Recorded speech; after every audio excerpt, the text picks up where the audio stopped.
The sound of gunfire echoed through the valley as Grace Miller clutched her 6-month-old daughter to her chest, praying the thick oak door of her small cabin would hold. Her hands trembled as she rocked little Emma, trying to quiet the baby's frightened cries. 3 days had passed since her husband Thomas was gunned down by the Blackwell gang while defending their homestead, and Grace knew they would return to finish what they started. The year was 1878, and the Arizona Territory was still wild and untamed, a place where law was often dispensed by the barrel of a gun rather than in a courtroom. Grace had begged Thomas not to stake their claim so far from town, but he'd been adamant. "This valley has the richest soil in the territory," he'd promised. "We'll build a good life here." Now he was gone, and she was alone with their child in the middle of nowhere, waiting for killers to return. As night fell across the rugged landscape, Grace placed Emma in the wooden cradle Thomas had lovingly crafted and checked her husband's rifle for the 100th time. She had precious little ammunition left, and even less confidence in her shooting abilities. The nearest town was Silver Creek, a 2-day ride away, and she couldn't risk making the journey with Emma and no protection. All she could do was wait and pray. The creak of a floorboard outside sent her heart racing. She raised the rifle with shaking hands, aiming at the door, finger hovering over the trigger. When the knock came, she nearly screamed. "Hello? Anyone alive in there?" The voice was deep, calm, and unfamiliar. Grace remained silent, rifle trained on the door. "Madam, if you're in there, I mean no harm. I saw the smoke from your chimney. There's blood on your porch. Thought someone might need help." Grace swallowed hard. "Who are you?" "Name's Isaac Daniels, madam. Just passing through these parts. I'm alone and unarmed. Well, not entirely unarmed, but my guns are holstered. What do you want?" "Just to make sure you're all right. These mountains can be dangerous for folks on their own." Grace hesitated, then spoke through the door. "My husband's dead, shot 3 days ago. The men who did it will be back. You'd best ride on if you value your life." There was a pause, then the stranger's voice came again, softer this time. "Madam, I'm mighty sorry about your husband, but if there's trouble coming, maybe you could use an extra gun. I don't know you. Why would you help us?" "Us?" Grace bit her lip, cursing her slip. "Me and my baby." Another pause. "Madam, I understand your caution. I'd be suspicious too. But I can't in good conscience ride away knowing a woman and child are in danger. I'll camp outside tonight if you'd rather. Keep watch. You don't have to open this door."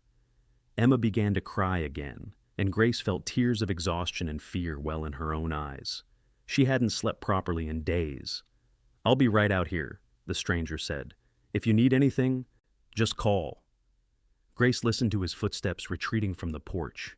She peered through a crack in the shutters and saw a tall figure leading a dapple gray horse to a spot beneath a large cottonwood about 50 yards from the cabin. He unsaddled the horse, set up a small camp, and built a fire. For hours, Grace watched him. He didn't approach the cabin again, just sat by his fire, occasionally adding wood to keep it burning. As midnight approached, Emma finally fell into a deep sleep, and Grace's own exhaustion overwhelmed her caution. She slumped into a chair, rifle across her lap, and drifted into uneasy slumber. The sound of hoofbeats jolted her awake just before dawn. Heart pounding, she rushed to the window. 4 riders were approaching from the east, moving slowly in the gray morning light. The Blackwell gang had returned. To her surprise, Isaac Daniels was already on his feet, his camp quickly packed away. She watched as he led his horse behind the cabin, out of sight of the approaching riders, then moved to a position behind a large boulder near the edge of the clearing, his rifle in hand. The riders stopped about 100 yards from the cabin. A burly man with a thick beard, Grace recognized him as Silas Blackwell, himself, raised a hand to halt his companions. "Something ain't right," he growled, loud enough for Grace to hear. "Where's the woman's horse?" "Maybe she ran," one of the others suggested. "With a baby? Not likely." Blackwell spat on the ground. "Spread out, check the place. And remember, Carver wants that deed. Kill the woman if you have to, but find that paper." Grace's blood ran cold. Thomas had hidden the deed to their land somewhere on the property before he died, refusing to sign it over to Jasper Carver, a wealthy rancher who wanted to control the valley's water rights. She'd searched, but never found it. The riders began to spread out. and Grace raised her rifle, knowing she couldn't possibly take on all four. Then a shot rang out, and one of Blackwell's men toppled from his saddle. Isaac Daniels moved with deadly precision, firing twice more before the gang even located his position. A second man fell, and a third clutched his arm, dropping his weapon. Blackwell wheeled his horse around, firing wildly toward the boulder where Isaac had taken cover. "Ride, you fools!" Blackwell shouted to his remaining men. They retreated in a cloud of dust, Blackwell turning once to fire a parting shot toward the cabin. When the dust settled, Isaac approached the cabin cautiously, calling out, "Madam, you all right in there?" Grace's hands shook so badly she could barely lift the bar from the door. When she finally pulled it open, she found herself face to face with her mysterious protector. Isaac Daniels was younger than she'd expected, perhaps 30, with sun-weathered skin and clear blue eyes that studied her with concern. His dark hair was streaked with dust, and a day's stubble covered his jawline. He wore simple clothes, a faded blue shirt, denim trousers, and a leather vest practical for a man who lived in the saddle. "They'll be back," he said simply, "and with more men next time." Grace nodded, clutching Emma tighter. "I know." Isaac's gaze fell to the baby in her arms, his expression softening. "How old?" 6 months. He nodded thoughtfully. "What's your name, madam?" "Grace. Grace Miller. This is Emma." "Mrs. Miller, I think you should gather whatever you need. We should leave before they return." "Leave? But this is our home. My husband built it with his own hands." "And it's a fine home," Isaac said gently. "But it's also a death trap. 4 walls with nowhere to run if they surround you. Whatever they want from you, it's not worth your lives." Emma began to fuss, and Grace bounced her gently.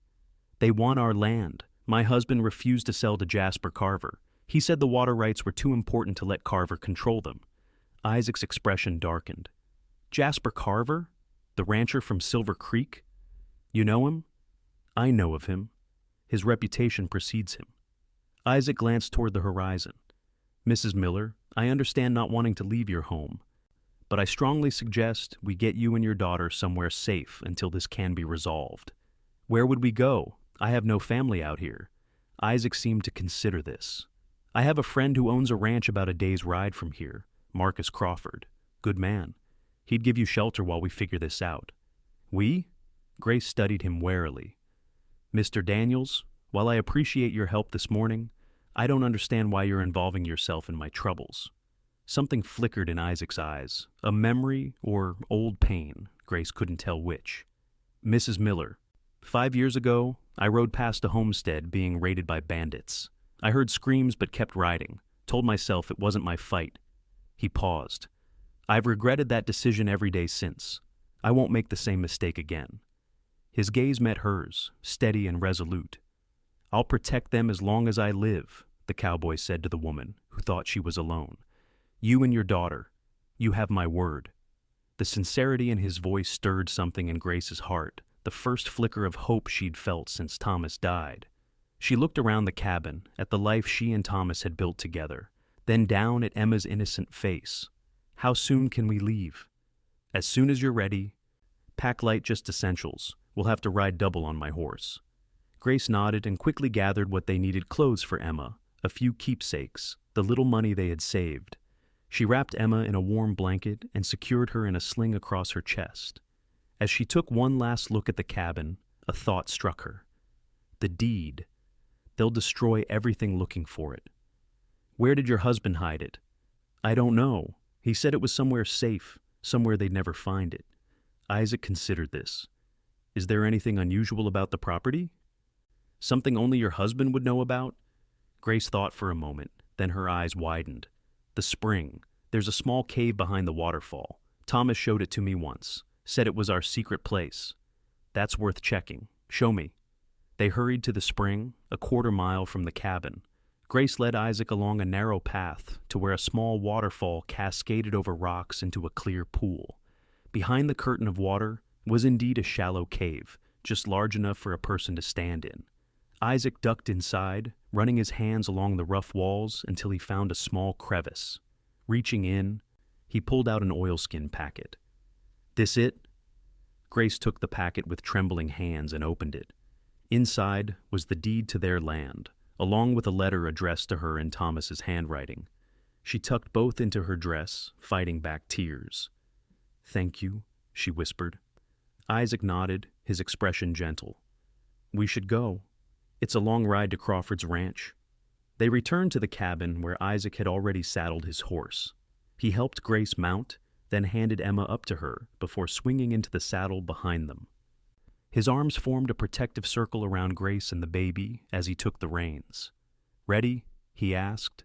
Grace took one last look at the cabin, memorizing every detail of the home that had held so much promise. "Ready," she said, though her heart ached with the knowledge that she might never see this place again. As they rode away, Grace couldn't help wondering about the mysterious cowboy who had appeared from nowhere to save them. Who was Isaac Daniels, and why did she feel, despite everything, that she could trust him with her life, and more importantly, with Emma's? The day grew warm as they rode, following game trails and dry creek beds to avoid the main paths where Blackwell's men might be searching. Isaac seemed to know the land well, guiding his horse confidently through the rugged terrain. They stopped briefly at midday to rest the horse and feed Emma. "How did you come to be passing by our cabin?" Grace asked as they sat in the shade of a juniper tree. Isaac took a drink from his canteen before answering. "I was headed to Silver Creek. Heard there was work to be had at one of the ranches." "You're a ranch hand?" A hint of a smile crossed his face. "Among other things, I've done a bit of everything over the years. Drove cattle up from Texas, worked silver mines in Colorado, even tried my hand at bounty hunting for a spell." "Is that how you learned to shoot like that?" His expression grew more serious. "My father taught me. He was a lawman back in Kansas before we moved west." "And your family?" Isaac looked away. "Lost them in a Comanche raid when I was 16. Been on my own since." "I'm sorry," Grace said softly. He shrugged. "It was a long time ago." He gestured to Emma, who was contentedly chewing on her fist. "She has your eyes." Grace smiled. "And her father's stubborn nature. She never gives up once she sets her mind to something. A good quality to have out here." Isaac stood, brushing dust from his trousers. "We should keep moving. Still have a ways to go before nightfall." They continued their journey, the landscape gradually changing from scrubby desert to rolling grassland. Emma slept against Grace's chest, lulled by the steady rhythm of the horse's gait. Despite the circumstances, Grace found herself drawing comfort from Isaac's solid presence behind her, his arms steady around her waist as he held the reins. As the sun began to set, painting the sky in vivid shades of orange and pink, they crested a hill and saw a ranch spread out below them, a large main house, several outbuildings and corrals filled with horses and cattle. "Crawford's place," Isaac said. "We'll be safe here." They approached the ranch, and a man emerged from the barn, rifle in hand. He relaxed when he recognized Isaac. "Daniels! Didn't expect to see you back so soon." His gaze shifted to Grace and Emma. "And with company, no less." Isaac dismounted and helped Grace down. "Marcus, this is Mrs. Grace Miller and her daughter Emma. They need a safe place to stay. Blackwell gang's after them, on Carver's orders." Marcus Crawford's friendly expression hardened. "Carver again? That man's a cancer on this territory." He tipped his hat to Grace. "Madam, you and your little one are welcome here.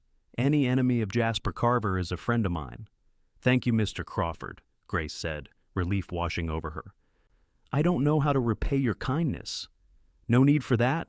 Isaac and I go back a long way. Any friend of his is welcome under my roof." He turned to Isaac. "I'm guessing you'll want to talk to Sheriff Bennett about this?" Isaac nodded. "First thing tomorrow. For now, Mrs. Miller and her daughter need rest." Marcus led them to the main house, a comfortable two-story structure built of logs and stone. Inside, they were greeted by his wife, Sarah, a kind-faced woman who immediately took Grace under her wing. "You poor dear," she said, guiding Grace to a chair by the fire.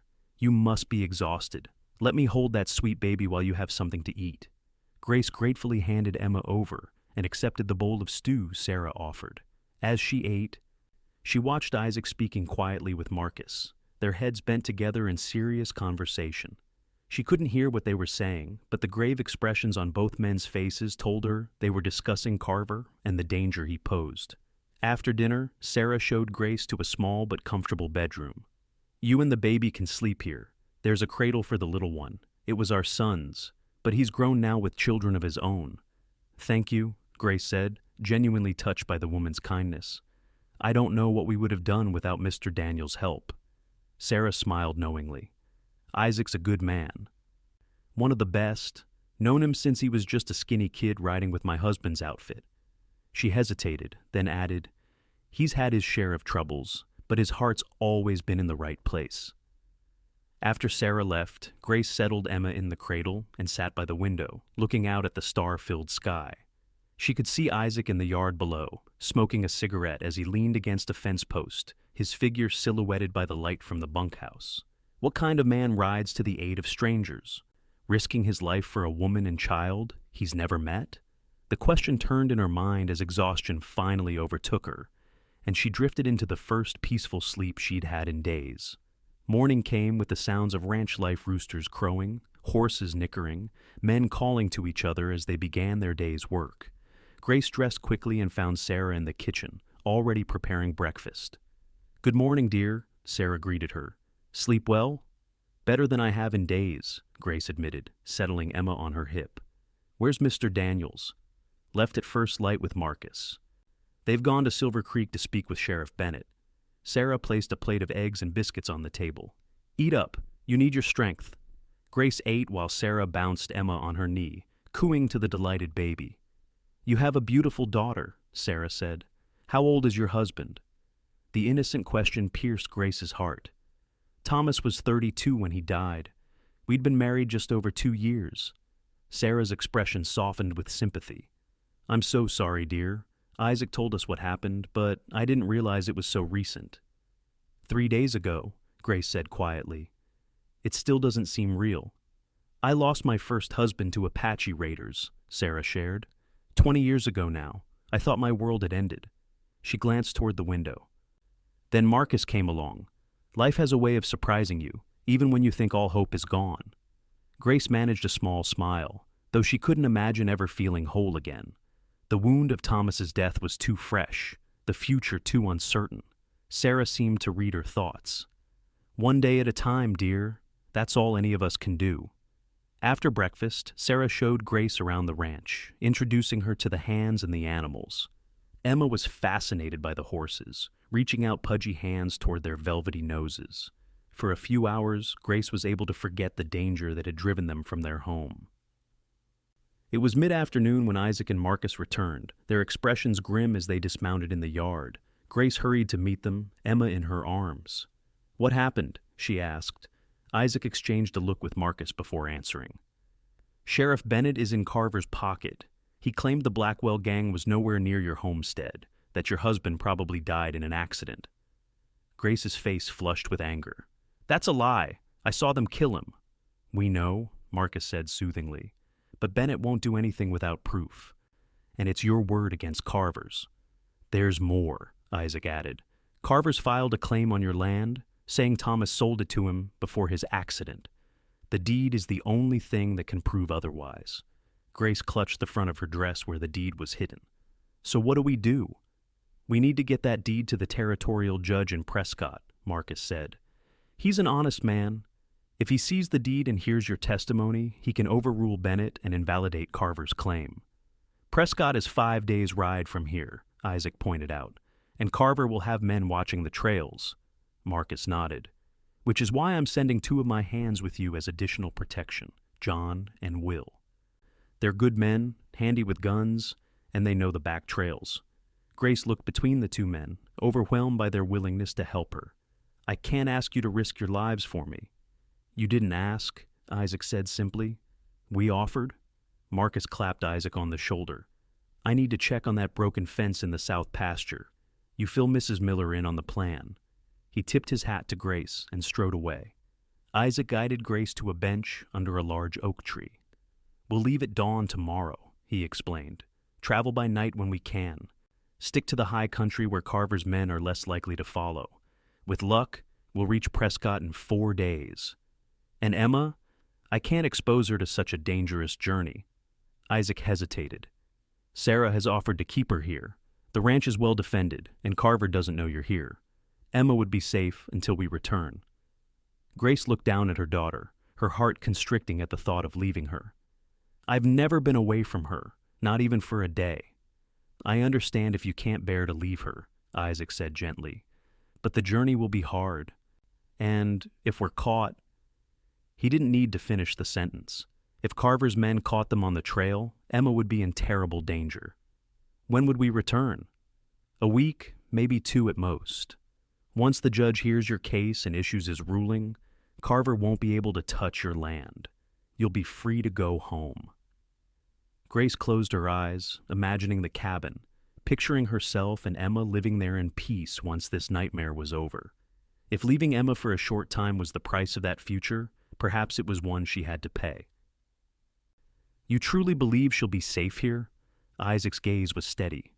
"Marcus has 15 ranch hands, all armed and loyal. This house is built like a fortress, with gun ports in the walls from the days when Apache raids were common. Yes, I believe Emma will be safe here, safer than on the trail with us." Grace took a deep breath. "Then I'll do it. For her future. For the home Thomas wanted us to have." Isaac nodded, respect evident in his eyes. "You're a brave woman, Mrs. Miller." "Grace," she said softly. "Please, call me Grace." A small smile touched his lips. "Grace, then." That evening, as the ranch settled into nighttime quiet, Grace sat in a rocking chair in her room, holding Emma close, memorizing the weight and warmth of her, the sweet baby scent of her hair, the perfect curve of her cheek. The thought of leaving her, even for a short time, was almost unbearable. A soft knock at the door interrupted her thoughts. "Come in," she called quietly. Isaac entered, carrying a small wooden box. "Sorry to disturb you," he said. "I thought you might want this for your journey." He placed the box on the dresser and opened it to reveal a small revolver. "It's a Remington double action, easier to handle than a rifle, especially for someone with smaller hands." Grace stared at the weapon. "I've never fired a gun. I can teach you the basics before we leave." He hesitated. "I hope you won't need it, but if you do—" "I understand." She looked up at him. "Thank you for everything you're doing." Isaac shifted uncomfortably, unused to gratitude. "Just doing what's right." His gaze fell on Emma, sleeping peacefully in Grace's arms. "She's a beautiful child. Would you like to hold her?" Surprise flickered across his face, followed by uncertainty. "I don't have much experience with babies." "It's easy," Grace assured him, rising from the chair. "Just support her head, like this." She carefully transferred Emma to Isaac's arms. His large, calloused hands cradled the baby with unexpected gentleness, and Emma didn't even stir, trusting in her sleep. "She likes you," Grace observed. Isaac looked down at the sleeping infant, an expression of wonder softening his rugged features. "Hard to believe something so small could be so perfect," he murmured. The tenderness in his voice touched something deep inside Grace, a place she thought had died with Thomas. For a moment, they stood in comfortable silence, united in their protective feelings for the child between them. Finally, Isaac handed Emma back. "You should get some rest. Tomorrow will be a long day." Grace nodded. "Good night, Isaac." "Good night, Grace." He paused at the door, looking back at her with an expression she couldn't quite read. "We'll get you home." "I promise." After he left, Grace placed Emma in her cradle and prepared for bed, her mind racing with thoughts of the journey ahead. She was afraid of leaving Emma, of facing Carver's men, of the uncertain future. But beneath the fear was a growing determination. Thomas had died protecting their land, their future. She wouldn't let his sacrifice be in vain. And somehow, despite having known him for barely a day, she trusted Isaac Daniels to help her see this through. Dawn broke cold and clear as Grace stood in the ranch yard.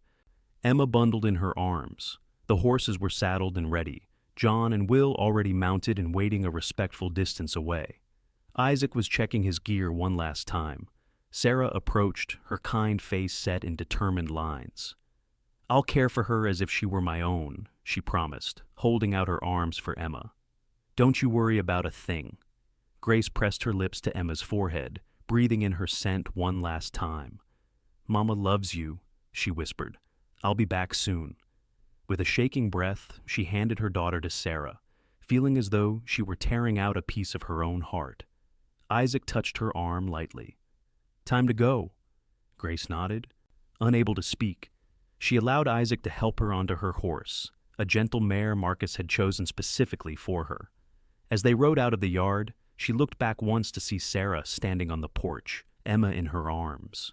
The baby wasn't crying, which was both a relief and a fresh pain, as if Emma didn't realize her mother was leaving. They rode in silence for the first hour, climbing steadily into the foothills that would eventually lead them to the high country. John and Will ranged ahead and behind, keeping watch for any sign of pursuit. Isaac stayed close to Grace, occasionally pointing out landmarks or giving quiet instructions on handling her horse. When they stopped to rest the horses at midday, Isaac approached with the Remington revolver. "Now's as good a time as any for that shooting lesson," he said. Grace took the weapon hesitantly. It was heavier than she expected, the metal cold against her palm. "First rule," Isaac said, "always treat it as if it's loaded, even when you know it's not." He showed her how to check the cylinder, how to hold the gun properly, how to aim. When you fire, squeeze the trigger slowly. Don't pull it, and be ready for the kick it'll try to jump in your hand. He set up some empty cans on a fallen log and stepped back. "Give it a try." Grace raised the revolver, trying to remember everything he'd told her. Her first shot went wide, the recoil stronger than she'd anticipated. But Isaac was patient, adjusting her stance, demonstrating again. By her sixth attempt, she managed to hit one of the cans, sending it flying. "Good," Isaac approved. "That's enough for now. We'll practice more when we can." They continued their journey, the terrain growing more rugged as they climbed higher into the mountains. By nightfall, they had reached a sheltered valley where a small stream provided water for themselves and the horses. "We'll camp here," Isaac decided. "Good visibility, plenty of escape routes if we need them." They made a cold camp, not risking a fire that might be seen from a distance. As darkness fell, bringing with it a chill, Grace wrapped herself in the blanket Isaac had given her and tried to get comfortable on the hard ground. "First night sleeping rough?" Isaac asked, settling beside her. "Is it that obvious?" A hint of a smile crossed his face. "You get used to it, eventually." "Did you really sleep like this for 5 years? Always moving, never staying in one place?" "More or less. Had a bedroll that was a bit more comfortable than this blanket, though." "Why did you live that way?" Isaac was quiet for a moment, and Grace thought he might not answer. Then he spoke, his voice low. "After my family was killed, I was angry. Didn't care much if I lived or died. Bounty hunting suited me, gave me an excuse to hunt bad men, to feel like I was doing something that mattered." He paused. "But after a while, it starts to hollow you out inside, living by the gun. I got tired of it, decided to try a different path." "What path was that?" "Honest work, ranch hand mainly. I'm good with horses." He looked up at the star-filled sky. "Started to think maybe I'd save up, buy a small spread of my own someday." Grace studied his profile in the darkness. "You'd make a good rancher." He glanced at her, surprise evident in his expression. "You think so?" "Yes, you're patient, observant, good with animals, and you understand the land." Isaac seemed touched by her assessment. "Thank you." He cleared his throat. "You should try to sleep. I'll take first watch." Grace nodded, oddly reluctant to end their conversation. "Good night, Isaac." "Good night, Grace." Despite her exhaustion, sleep was slow to come. Her thoughts kept returning to Emma, wondering if she was sleeping peacefully, if she missed her mother. And when sleep finally claimed her, her dreams were filled with gunfire and the faces of the men who had killed Thomas. She woke with a gasp just before dawn, disoriented until she felt a gentle hand on her shoulder. "Easy," Isaac murmured. "You're safe." Grace sat up, pushing her hair from her face. "I'm sorry. Bad dream." "No need to apologize. We've all had them." He offered her a canteen. "Drink. We'll be moving soon." The second day of travel took them deeper into the mountains, following trails so faint Grace would have missed them entirely, if not for their guides. John and Will were silent, efficient men, veterans of the frontier who communicated more with gestures and glances than with words. By mid-afternoon, they had reached a high pass, The valley spread out below them like a patchwork quilt of greens and browns. Isaac called a halt, studying the landscape through a small brass spyglass. "Riders," he announced grimly. "5 of them, following our trail." John moved his horse closer. "Carver's men?" "Most likely. They're still a few hours behind us, but they're moving fast." "How did they find us?" Grace asked, fear constricting her throat. "Could have spotted us leaving the ranch, or they might have been watching the trails from Silver Creek. Either way, we need to move." Isaac turned to John. "You know these mountains? Is there a place we can lose them?" John considered. "Canyon country, about 10 miles east. Plenty of places to hide, and they'd have to split up to search effectively." Isaac nodded. "Lead the way." They pushed the horses harder now, no longer taking time to hide their trail. Speed was more important than stealth. Grace's thighs ached from so many hours in the saddle, but she didn't complain, knowing their lives depended on reaching the canyons before Carver's men caught up. The sun was low on the horizon when they entered the maze of slot canyons and towering rock formations. John led them through twisting passages, sometimes so narrow they had to ride single file, their stirrups scraping the canyon walls. "Here," he finally said, indicating a box canyon with a small spring at its back wall. "We can defend this if we need to." They made camp in the growing darkness, and this time Isaac allowed a small fire, the high walls of the canyon hiding its light from anyone who wasn't directly overhead. Will prepared a simple meal of jerky and beans, and they ate in silence, listening for any sound that might indicate pursuit. When they had finished, Isaac addressed them all. "We'll set watches 2 hours each. Will, you take first, then John, then me. Mrs. Miller, you should rest." Grace shook her head. "I want to help. I can take a watch too." Isaac studied her for a moment, then nodded. "All right. You'll take the last watch before dawn." As the others settled in for the night, Isaac drew Grace aside. "I want to show you something." He led her to the mouth of the canyon and pointed to a narrow crevice in the rock face. "If trouble comes, get to that opening. It leads to a passage that comes out on the other side of this ridge. Take your horse and ride northeast. You'll hit the main trail to Prescott in about 5 miles. "I won't leave you behind," Grace protested. Isaac's expression hardened. "This isn't a discussion. Your testimony and that deed are what matter. If things go wrong, you get to Prescott, understand?" Grace wanted to argue, but the intensity in his eyes stopped her. "I understand." "Good." His voice softened. "Now, get some sleep. I'll wake you for your watch." Grace returned to the fire and wrapped herself in her blanket, but sleep was elusive. She found herself watching Isaac as he checked his weapons, his movements methodical and practiced. There was something comforting about his quiet competence, the way he seemed prepared for any situation. She must have dozed off eventually, because she woke to Isaac's gentle touch on her shoulder. "Your watch," he whispered. Grace sat up, instantly alert. "Anything?" "All quiet. Keep your eyes on the canyon entrance and listen for horses." He handed her the revolver. "Remember what I taught you." "I will." Isaac hesitated, then said softly, "If anything happens, anything at all, wake me immediately. Don't try to handle it yourself." "I won't." He studied her face for a moment longer, then nodded and moved to his bedroll. Grace took up position on a large rock that gave her a clear view of the canyon entrance.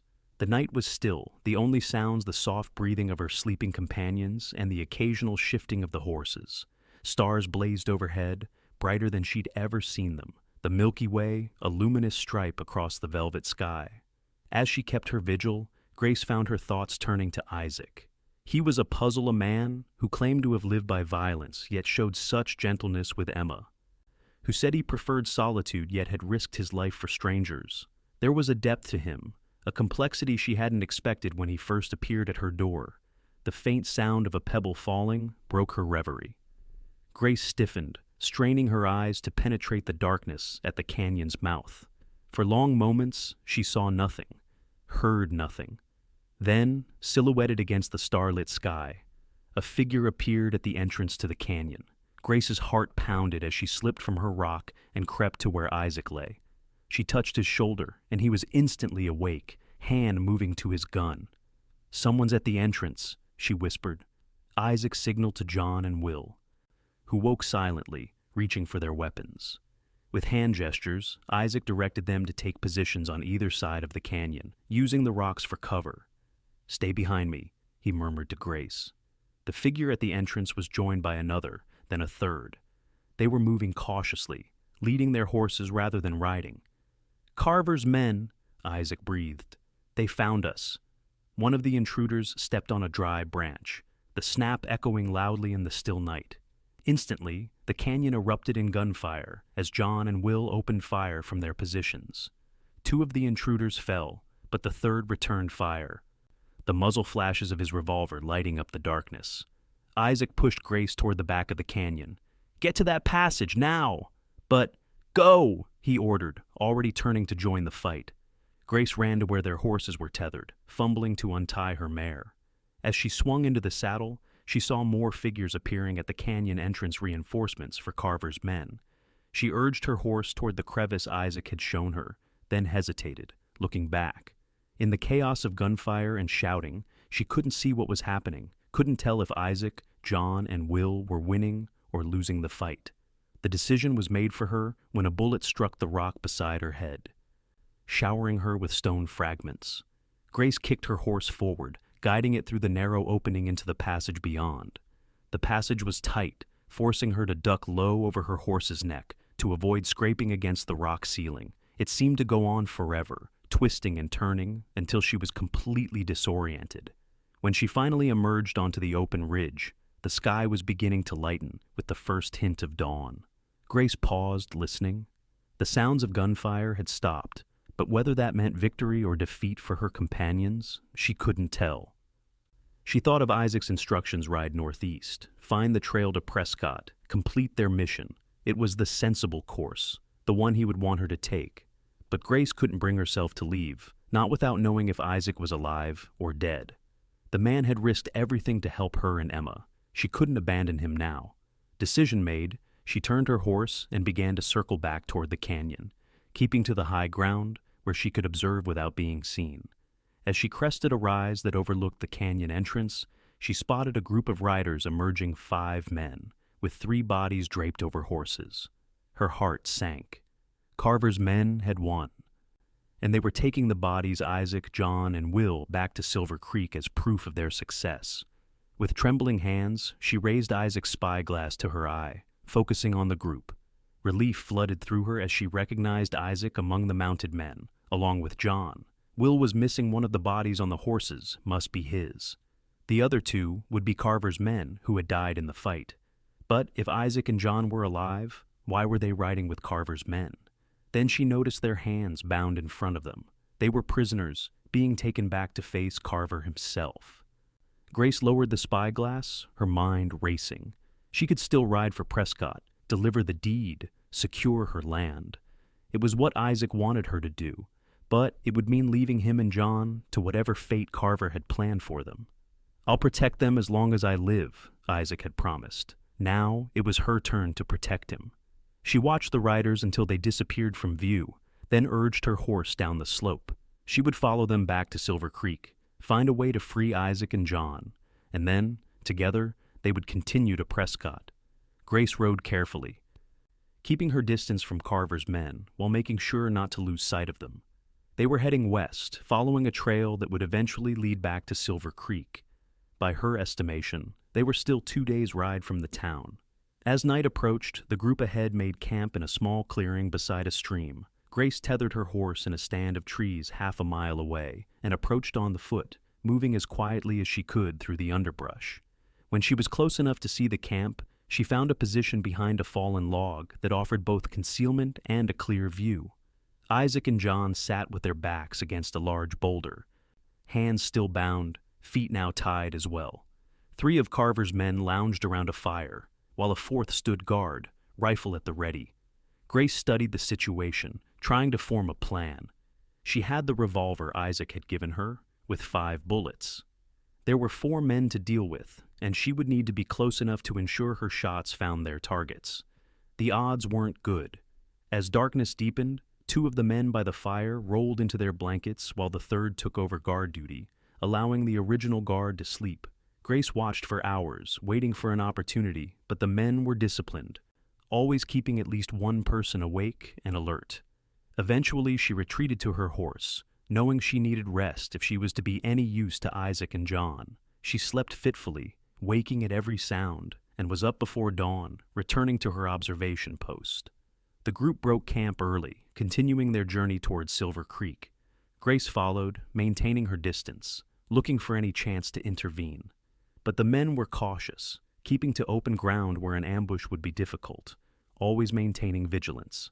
By midday, she was beginning to despair of finding an opportunity when fate intervened. One of the horses pulling the bodies stepped in a prairie dog hole, stumbling badly. The group was forced to stop while the animal was examined for injury. This was her chance. While they were distracted, Grace circled ahead, finding a spot where the trail passed through a narrow gap between two rocky outcroppings. She positioned herself on top of one of the rocks, the revolver ready, and waited. It wasn't long before the group approached, the injured horse now walking with a slight limp. As they entered the gap, Grace took aim at the lead rider and fired. Her shot caught him in the shoulder, knocking him from his saddle. Before the others could react, she fired again, hitting a second man in the leg. The remaining two riders drew their weapons, looking frantically for the source of the attack. Isaac, seeing his opportunity, threw himself sideways off his horse, rolling behind a boulder for cover. John followed his example, though less gracefully.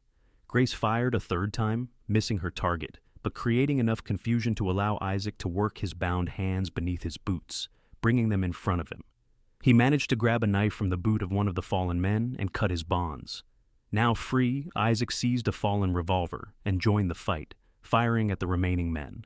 One fell immediately, a clean shot to the chest. The last man turned to flee, but John, who had also freed himself, tackled him from behind.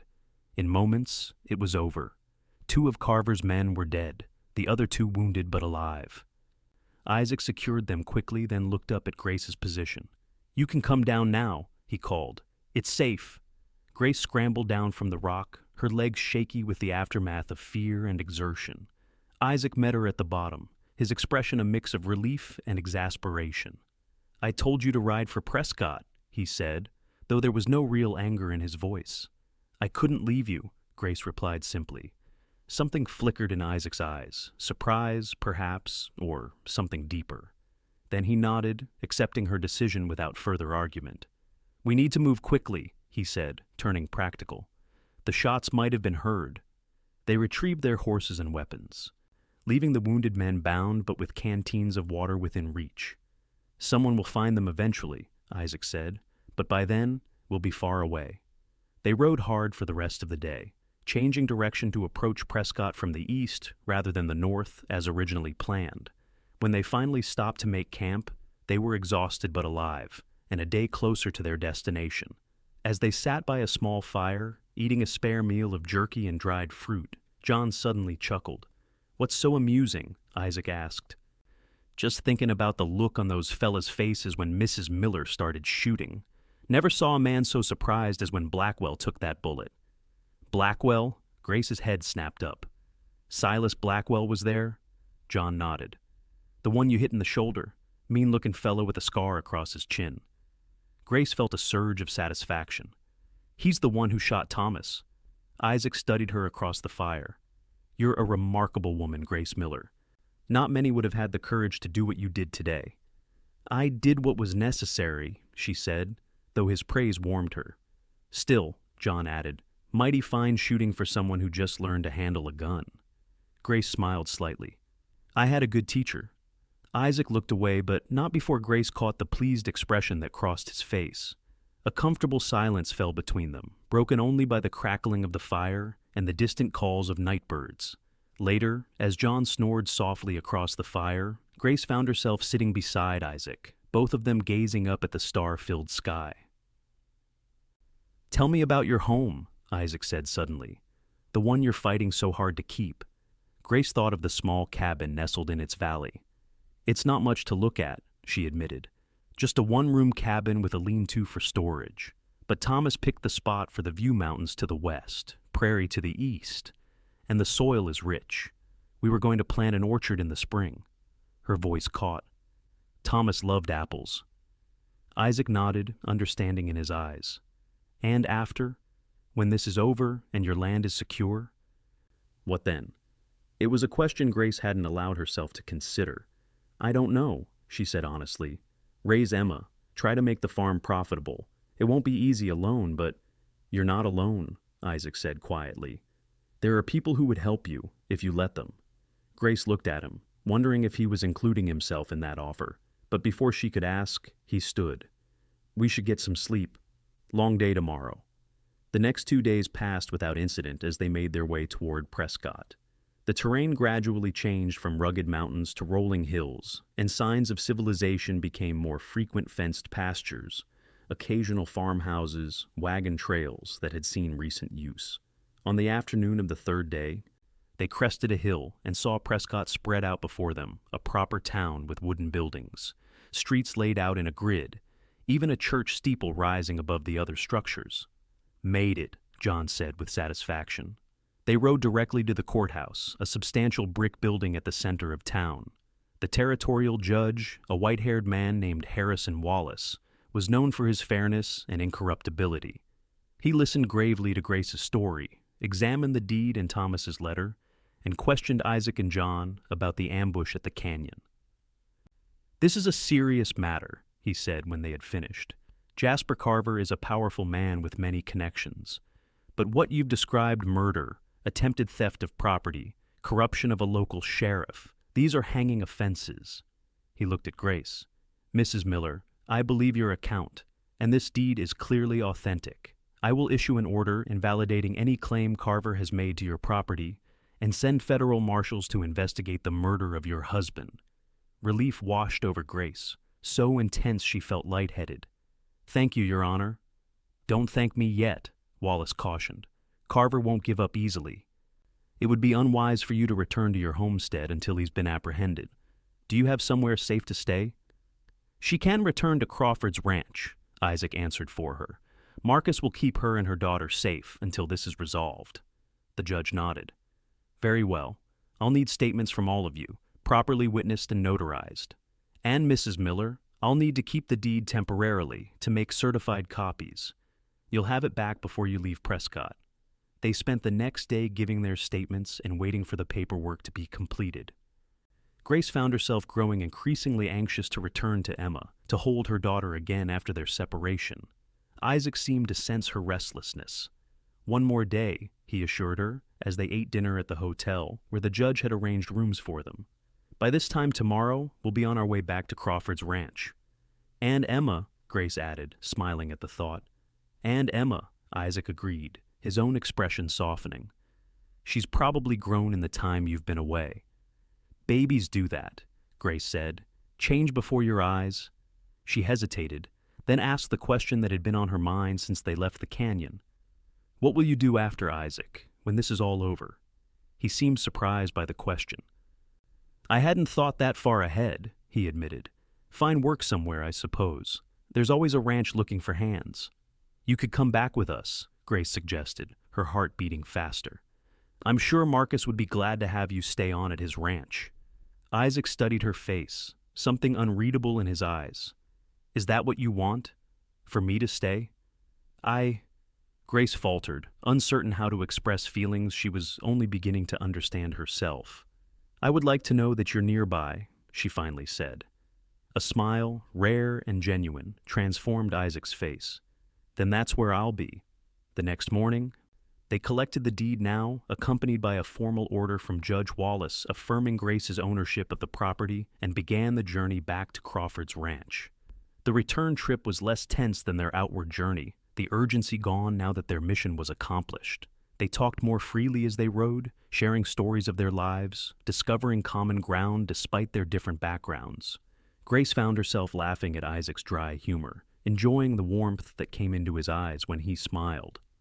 By the fourth day, as they approached Crawford's ranch, Grace realized something had changed between them. What had begun as a chance encounter, a stranger's offer of protection, had deepened into something more complex, a bond forged through shared danger and mutual respect. And perhaps, she admitted to herself, something else as well, something she hadn't expected to feel again after Thomas's death. Emma was sitting on Sarah's lap on the porch when they rode into the ranch yard, the baby spotted Grace immediately, her little face lighting up with recognition. "Mama!" she cried, reaching out her arms.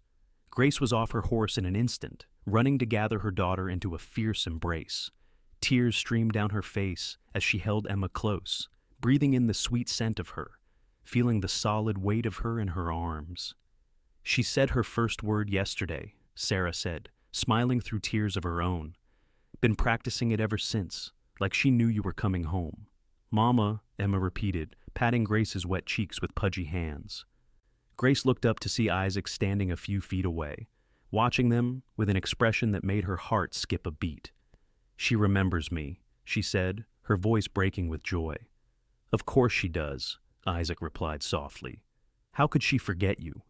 The next few days passed in a blur of activity as they recounted their journey to Marcus, and Sarah received word from Judge Wallace that federal marshals had arrested Sheriff Bennett and were closing in on Carver, and began making plans for Grace's return to her homestead. Isaac was quieter than usual, spending long hours working with the horses or sitting alone on the porch after dinner. Grace wanted to approach him, to ask what was troubling him, but something held her back, a fear that he was preparing to leave, to move on as he had so many times before. On the fifth evening, as Grace sat in the garden watching Emma toddle among the flowers, Sarah joined her on the bench. "That man cares for you," she said without preamble. Grace looked up in surprise. "Isaac?" Sarah nodded. "I've known him a long time. Never seen him look at anyone the way he looks at you. We've been through a lot together," Grace said cautiously. "It creates a bond. It's more than that, and you know it." Sarah patted Grace's hand. "Life is short and often hard, especially out here. When you find someone who brings light into your world, you shouldn't let them go." "It's complicated," Grace protested. "Thomas has only been gone a few weeks, and I have Emma to think about." "That child already adores him," Sarah pointed out. "And as for Thomas, well, I didn't know the man, but I can't imagine he'd want you to be alone if he couldn't be with you." Grace watched Emma playing, her little face alight with discovery as she examined a wildflower. "I'm afraid," she admitted, "of being hurt again, of losing someone else I care about." "That's the risk we all take," Sarah said gently. "But is being alone, never taking that chance, really safer, or just lonelier?" Before Grace could respond, Isaac appeared at the garden gate. "Mrs. Crawford, Marcus is looking for you. Something about dinner arrangements." Sarah rose, giving Grace a meaningful look before departing. Isaac hesitated, then took her place on the bench. "Judge Wallace sent word," he said. "Carver's been arrested. They found evidence he ordered at least 3 other homesteaders killed over the past year. He'll hang for sure." "That's good news," Grace said. "Does it mean I can go home?" Isaac nodded.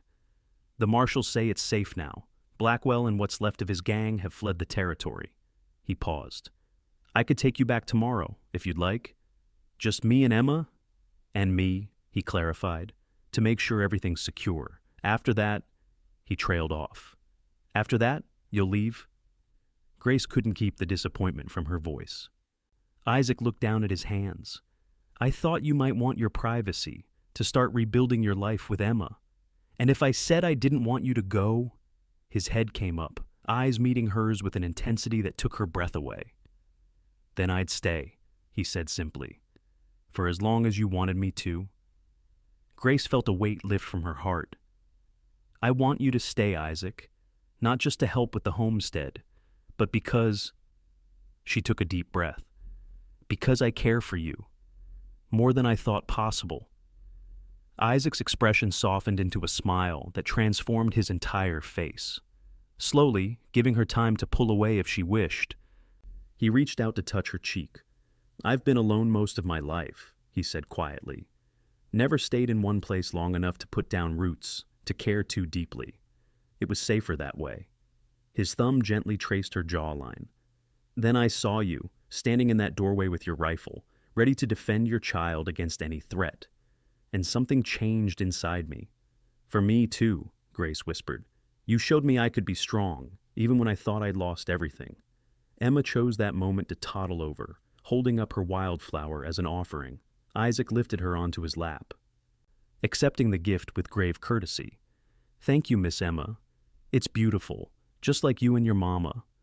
Emma giggled, then leaned against his chest with the easy trust of a child who feels safe and loved. The sight brought tears to Grace's eyes, this little family they were becoming, unexpected and precious. The next day, they rode back to Grace's homestead, Emma secure in a sling across Grace's chest. As they crested the final hill, the cabin came into view, still standing despite Carver's threats.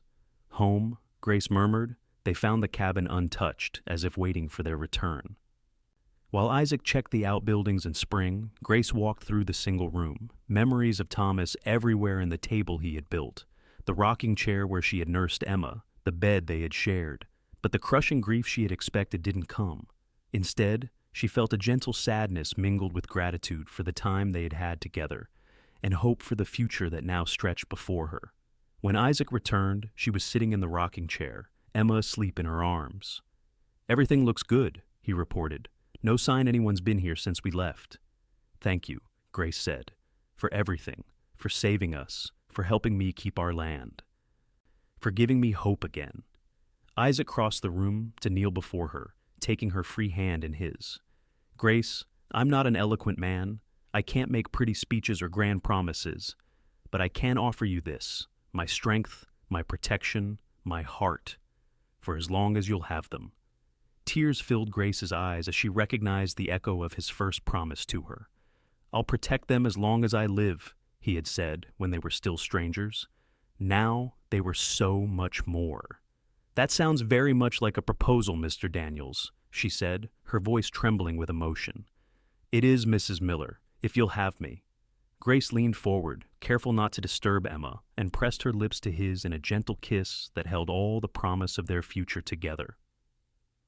"Yes," she whispered against his mouth, "I'll have you." 6 months later, on a clear autumn day, Grace stood in the doorway of the expanded cabin, watching Isaac work in the newly planted orchard. Emma toddled beside him, carrying a small watering can, solemnly helping to tend the young apple trees that would one day bear fruit for their table. Judge Wallace had performed their wedding ceremony in Prescott, with Marcus and Sarah Crawford as witnesses. The simple gold band on Grace's finger caught the sunlight as she raised a hand to wave at her husband and daughter. Isaac straightened, lifting Emma onto his shoulders, and walked back toward the cabin. His face, once so guarded, now easily broke into smiles, especially when he looked at his family. "The trees are taking well," he reported as he reached the porch. "Another year, and they might even produce a few apples." "Thomas would be pleased," Grace said softly. Isaac nodded, understanding in his eyes. They often spoke of Thomas, keeping his memory alive for Emma. It was Isaac who had suggested they name the orchard after him. Miller's Pride, it would be called, when the trees matured. "Hungry?" Grace asked, taking Emma from his shoulders. "Starving," Isaac admitted. "Something smells delicious." "Stew," Grace said, "and I baked bread this morning." As they entered the cabin together, Grace felt a profound sense of contentment. Life in the Arizona Territory was still hard, full of challenges and occasional dangers, but she was no longer facing it alone. That night, with Emma asleep in her new room and the lamp turned low, Grace lay in Isaac's arms, listening to his heartbeat beneath her ear. "Happy?" he asked, his voice a rumble in his chest. Grace smiled in the darkness. "Very. You?" "More than I ever thought possible." His arms tightened around her. "I used to think happiness wasn't meant for men like me, that I'd always be passing through, never belonging anywhere. And now I know where I belong." He brushed a kiss against her forehead. "Right here, with you and Emma. This is home." Grace raised herself on an elbow to look into his face. In the soft lamplight, she could see the love in his eyes, the peace that had replaced the restlessness of the wanderer he had once been. "I love you, Isaac Daniels," she said, the words still new enough to feel like a precious gift each time she spoke them.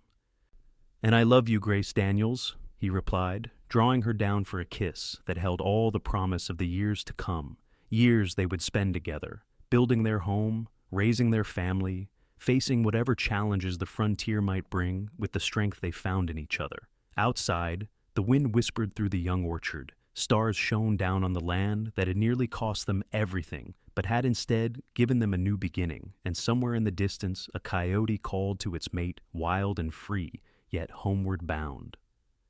Just like the cowboy who had once been a wanderer, but who had found at last a reason to stay.